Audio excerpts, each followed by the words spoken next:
The cool evening air of Crestwood Heights usually brought a sense of calm, but tonight, for Julian Carter, it was laced with menace. At 23, Julian was a rising star in tech, fresh out of an Ivy League program, home for a brief visit before starting his new job at a top-tier firm. He'd just parked his new car, legally, outside his grandmother's brownstone, a surprise visit for her famous Sunday dinner. He was reaching for his apartment keys when the blinding glare of headlights and the abrupt squeal of tires jarred him. A police cruiser. Before he could even register what was happening, the driver's door swung open and Officer Vance, a burly, stern-faced cop known for his aggressive patrols in this very neighborhood, was already barking orders. Hands. Let me see your hands. Now, for more gripping tales from the hidden corners of justice and beyond, subscribe to Dark Side of Luna, where the shadows hold the truth. Julian, startled but calm, slowly raised his hands, ensuring they were visible. Officer, what's going on? He asked, his voice steady. Vance ignored the question, his eyes already narrowed with suspicion, taking in Julian's expensive car and the laptop bag. Looks like you got yourself a fancy ride, kid. What? You just cruising around with stolen goods. His partner, Officer Reed, a younger, quieter officer, emerged from the passenger side, looking slightly uncomfortable. Officer Vance, he's just. Reed started, but Vance cut him off with a sharp glare. Stay back, Reed. I got this. Vance moved fast, a blur of blue and black. He roughly shoved Julian against the car, patting him down with unnecessary force. Julian gritted his teeth, his jaw tight. I haven't done anything wrong, officer. This is my car. My grandmother lives right there. He gestured subtly towards the brownstone. Vance scoffed, pulling Julian's wallet from his back pocket. Oh, a big shot, huh? Let's see about that. He flipped through Julian's ID, pausing on his driver's license. His eyes lingered on the address, then flicked to the name, a flicker of something unreadable passing through his gaze. Julian Carter, Vance muttered, a low, derisive chuckle escaping him. Well, Mr. Carter, we got reports of suspicious activity in the area, and you fit the description. Black male, expensive car, looking mighty out of place. The thinly veiled racism hung heavy in the air, a familiar stench Julian had encountered before, but rarely with such brazenness. I'm not out of place, officer. I grew up here. My grandmother's home is right there. What suspicious activity exactly? Julian pressed, his calm beginning to fray. Vance ignored him again, his gaze now sweeping the inside of Julian's car with a hungry, predatory glint. Mind if I have a look around? Standard procedure, you understand. He didn't wait for a response, already pulling at the door handle. Julian stiffened. You don't have probable cause, officer. You need a warrant. The moment the words left Julian's mouth, Vance's face contorted into a snarl. Oh, so we got a legal scholar now. Thinks he knows the law. Vance grabbed Julian's arm, twisting it behind his back with brutal force. That's resisting, smart guy. You're coming with us. He slammed Julian's hands together, the cold metal of the handcuffs clicking shut with a sickening finality. Julian winced, his shoulder aching, but he kept his gaze locked on Vance, a silent defiance burning in his eyes. You're making a huge mistake, officer, Julian stated, his voice tight with pain but still clear. A very, very big mistake. Officer Reed, looking increasingly agitated, finally spoke up, a tremor in his voice. Vance, wait. Maybe we should just verify the address. This seems. Vance cut him off, roughly shoving Julian towards the patrol car. I said I got this, Reed. This is how we handle things in my territory. Kids resisting, plain and simple. Let's see how much of a big shot he is down at the precinct. He opened the back door of the cruiser, forcing Julian inside. As Julian was shoved into the back seat, his laptop bag, which had slipped from his grasp during the altercation, fell open. A small, framed photo tumbled out onto the curb. It was a picture of Julian, smiling, standing next to a stern-faced man in a sharp police uniform. The man was Commissioner Richard Carter. The drive to the precinct was short, but for Julian, it felt like a descent. Officer Vance, emboldened by his perceived victory, spoke with a low, taunting voice. You know, Mr. Carter, a little humility goes a long way. All you had to do was cooperate. But no, you had to get smart with me. Now look at you. He glanced at Julian in the rearview mirror, a flicker of pure satisfaction in his eyes. You think that fancy education makes you special? Down here, you're just another kid who resisted arrest. Your new job's going to be a lot tougher to get when this is on your record. Julian said nothing, his silence a refusal to engage, a quiet strength that only seemed to infuriate Vance further. Meanwhile, back on Crestwood Heights, the sound of the cruiser's tires fading was replaced by the slow, determined steps of Loretta Carter. Julian's grandmother, a woman whose every wrinkle told a story of resilience, had heard the commotion from her porch. She'd rushed outside just in time to see the flashing lights disappear and her grandson's car left abandoned on the curb. Her eyes, sharp despite her age, immediately fell on the object lying in the gutter, Julian's laptop bag, now lying open like a discarded secret. Bending down with a weary grace, she saw the framed photograph that had tumbled out. Her heart seized. It was a picture of her grandson and her son, Richard Carter, the police commissioner, in full uniform. Loretta's face, a second ago filled with worry, hardened into a mask of cold fury. She knew what this meant. She knew the game being played. They had taken her grandson, her pride and joy, her brilliant boy, and arrested him on her doorstep. And they had no idea who they had just crossed. Without a moment's hesitation, she snatched up the photo in Julian's bag, her mind already racing. She didn't call the precinct. She didn't call a lawyer. She knew exactly who to call.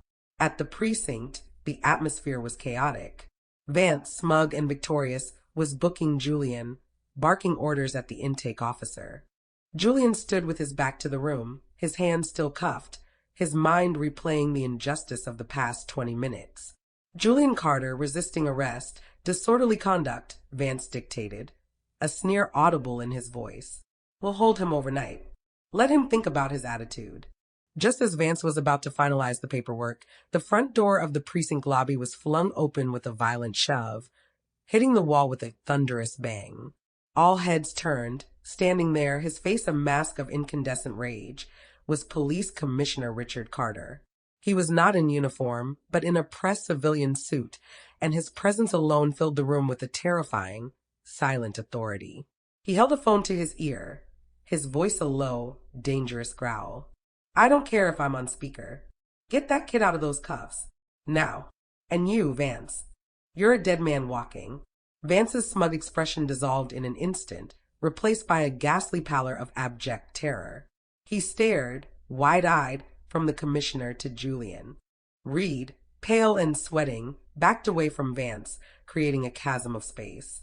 The intake officer froze, his pen hovering above the arrest report. Richard Carter, a man feared and respected by every cop in the city, walked directly to Julian, a picture of quiet fury. He grabbed Julian's wrist, his eyes locked on the handcuffs. With a cold, terrifying gaze, he turned to Officer Vance. You put these on my son, he said, his voice a whisper of pure venom. You put these on my son, Julian Carter. Commissioner Richard Carter didn't raise his voice, but the low, controlled tremor in his words was more terrifying than any shout. Release him. Now. His eyes, usually sharp and authoritative, burned with a paternal rage that none in the precinct had ever witnessed. Officer Vance fumbled for the keys, his hands shaking so violently he nearly dropped them. The metallic click of the handcuffs unlocking echoed through the stunned silence, a sound of freedom for Julian, a death knell for Vance's career. Julian rubbed his wrists, his gaze meeting his father's for a brief moment, a silent acknowledgement of gratitude and understanding. Take Julian to my office, Commissioner Carter commanded Officer Reed, his voice now flat, devoid of emotion, which somehow made it even more menacing. Reed, relieved to be out of Vance's immediate orbit, quickly ushered Julian away, glancing back at Vance with a mix of pity and morbid fascination. Then the commissioner turned his full, terrifying attention to Officer Vance. You arrested my son, Officer Vance, unprovoked, falsely. You accused him of being out of place, suspicious. You manufactured a charge of resisting. Tell me, Vance, how often do you do this? How many other suspicious young men, Without a commissioner for a father, have you done this too? Each question was a hammer blow, delivered with chilling precision. Vance stammered, sweat beading on his forehead, his uniform suddenly feeling suffocating. Sir, Commissioner, I didn't know. He fit the description. It was standard procedure. He resisted. His voice was a pathetic whine, completely stripped of its earlier arrogance. Commissioner Carter's eyes narrowed, his gaze piercing through Vance's flimsy excuses. Standard procedure? I review body cam footage, Officer Vance, every week. And your body cam, much like Officer Hayes's last month, somehow failed during this standard procedure. Don't lie to me. Vance's face went from pale to greenish white. The commissioner's revelation wasn't just about this incident. It implied knowledge of a pattern, a systemic issue. And tell me, Vance, Carter continued, stepping closer, his voice a low growl. Why was your specific unit assigned to Crestwood Heights so frequently? Why were you the one always responding to suspicious activity reports in that area? Reports that often came from an anonymous tip line that only a handful of officers knew about. The questions hung in the air, heavy with unspoken accusations. Vance's eyes darted frantically, a silent plea for escape. He clearly knew more, far more than just this one incident. His desperation was a palpable thing. He knew he was caught, not just for Julian, but for something far bigger. He could barely articulate a coherent word. Commissioner Carter saw it all. This wasn't just a rogue cop. This was a deeper rot. His heart ached with fury over Julian's humiliation, but his professional resolve solidified. His own house was dirty, and he was going to clean it no matter the cost. Officer Reed, Carter called out, his voice sharp and clear, cutting through Vance's pathetic whimpering. Give me Officer Vance's complete service record, all arrest reports from Crestwood Heights over the last 6 months, and the full logs for that anonymous tip line. Secure all his devices. He's suspended, effective immediately, pending a full internal investigation. And trust me, Vance, this investigation will be thorough. The fallout from Julian's wrongful arrest ripped through the precinct like a superstorm. Commissioner Richard Carter, his personal fury for his son now merged with his professional integrity, launched an internal investigation with an unprecedented ferocity. He circumvented usual bureaucratic roadblocks, pulling strings and demanding immediate access to records that had long been buried or deemed unavailable. This wasn't just about one rogue cop. Carter's gut instinct, honed over decades in law enforcement, told him this was a symptom of a deeper cancer. Officer Vance, terrified and cornered, quickly began to crack under the relentless pressure of internal affairs. He initially tried to maintain his lie about Julian, but when confronted with the commissioner's detailed knowledge of his malfunctioning body cam history and his unusual patrol assignments to Crestwood Heights, his bravado shattered. Plot twist 4. Vance eventually confessed not just to targeting Julian, but to being part of a systematic program orchestrated by Captain Thorne. Thorne had implemented an unofficial proactive policing quota system, specifically targeting young black men in certain neighborhoods for disorderly conduct and resisting arrest charges. Vance admitted he and other officers were incentivized, not with direct cash payments, but with preferential shifts, easier internal reviews, and promises of promotion. The goal, Thorne had always claimed, was community cleanup, but the reality was racial profiling designed to inflate arrest numbers and maintain a fabricated sense of control. Julian wasn't just a random target. He was caught in the gears of a machine designed to oppress.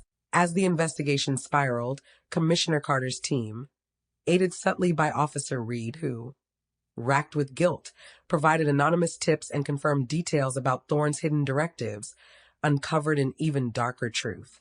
Captain Thorne wasn't just enforcing quotas for career advancement. He was secretly in league with a powerful real estate development firm, Apex Holdings. Apex was systematically buying up properties in Crestwood Heights at rock-bottom prices, aiming to gentrify the neighborhood. The increased arrests, the constant police presence, and the reputation of the area as high crime were deliberately engineered to drive down property values and push out long-term residents, disproportionately black families, making it easier for Apex to acquire land cheaply. Julian's arrest was a direct consequence of this insidious plan to clean up the the neighborhood for future profit. The revelation turned the investigation from police misconduct into a full-blown criminal conspiracy spanning city departments. The internal affairs team, now bolstered by state investigators brought in by Commissioner Carter, began tracing phone records, tracking clandestine meetings between Captain Thorne and Apex Holdings executives, and uncovering illicit financial transactions disguised as consulting fees or legitimate business expenses. The web of corruption stretched higher than anyone had imagined, reaching into the city's zoning commission and even the mayor's office. Commissioner Carter felt a cold fury. His own badge, his life's work, had been unwittingly used as a tool of oppression by the very people he trusted. The danger mounted as the investigation closed in on these powerful figures. Threats, veiled and overt, began to reach his office, anonymous calls, suspicious vehicle follow-ups, even subtle attempts to discredit his own career history. But Richard Carter, now fueled by both his love for his son and an unshakable commitment to truly cleaning up his city, pushed harder. He understood that justice for Julian now meant justice for an entire community, and the fight was far from over. The net cast by Commissioner Richard Carter was wide, meticulously woven from Vance's terrified confessions, Officer Reed's crucial intel, and the irrefutable evidence of the municipal camera footage. With the state prosecutor's office now fully engaged, the investigation exploded beyond police misconduct, tearing through the city's power structure like a cleansing fire. Financial records, once impenetrable, now revealed the tangled web. Apex Holdings executives funneling illicit consulting fees to Captain Thorne and other high-ranking officers, directly tied to the engineered crime waves and forced displacement in Crestwood Heights. The scheme was brutally simple. Make a neighborhood seem dangerous, drive down property values, then swoop in and buy cheap, displacing longtime black residents for massive profit. Julian's arrest was just one cog in their monstrous machine. The grand jury indictments came down like a thunderclap. Captain Thorne, once an untouchable figure, was arrested in his own office, his arrogant sneer replaced by a look of bewildered terror. Executives from Apex Holdings were escorted from their gleaming skyscrapers in handcuffs, their carefully manicured lives crumbling on national television. Even high-ranking city council members and a prominent judge, who had secretly rubber-stamped Apex's nefarious zoning proposals, found their political careers ending in ignominious public disgrace. The city reeled. The trials that followed were a spectacle of justice. Julian Carter, no longer just a victim, stood tall, his calm and articulate testimony about his wrongful arrest serving as a powerful opening statement for the prosecution. The municipal footage, played on loop for the jury and the world, was irrefutable. Officer Vance, hoping for leniency, testified against Thorne and Apex, his pathetic pleas for mercy contrasting sharply with the cold, calculated corruption he exposed. The web of racist profiling, engineered crime, and financial greed was laid bare for all to see. The verdicts were unanimous. Captain Thorne, the Apex Holdings executives, and their corrupt municipal allies were all found guilty on multiple counts of conspiracy, fraud, and abuse of power. The sentences were severe, signaling a new era of accountability. But the justice didn't stop there. Through a landmark civil suit spearheaded by Commissioner Carter's department and Julian's formidable legal team, Apex Holdings was forced to pay historic reparations to the families they had displaced, and their illegal land acquisitions in Crestwood Heights were reversed. The city council, purged of its corrupt elements, enacted sweeping reforms, establishing independent police oversight, implementing strict anti-profiling mandates, and launching massive investment programs to truly uplift, not dismantle, its underserved communities. Julian Carter, the young man once dismissed and wrongfully arrested, became a powerful voice for change. His ordeal, instead of breaking him, had forged him. He worked alongside his father, now celebrated as a true reformer, to implement new training programs for police, focusing on community engagement and anti-bias education. His grandmother, Loretta, watched with tear-filled eyes as her grandson, vindicated and strong, graduated from law school, dedicating his life to fighting for civil rights, inspired by the very injustice he faced. The old precinct, once a symbol of oppression, was transformed into a state-of-the-art community policing center, a place where trust was rebuilt, brick by painful brick. Commissioner Richard Carter, a man who dared to clean his own house, had not only saved his son, but had redeemed his department and reshaped the very soul of the city. His legacy would forever be intertwined with the courage of his son and the power of truth. The shadows of corruption had been dragged into the blinding light, and in their place, a vibrant, resilient community finally breathed free, knowing that justice, true and unyielding, had finally served its people. For more gripping tales from the hidden corners of justice and beyond, subscribe to Dark Side of Luna, where the shadows hold the truth.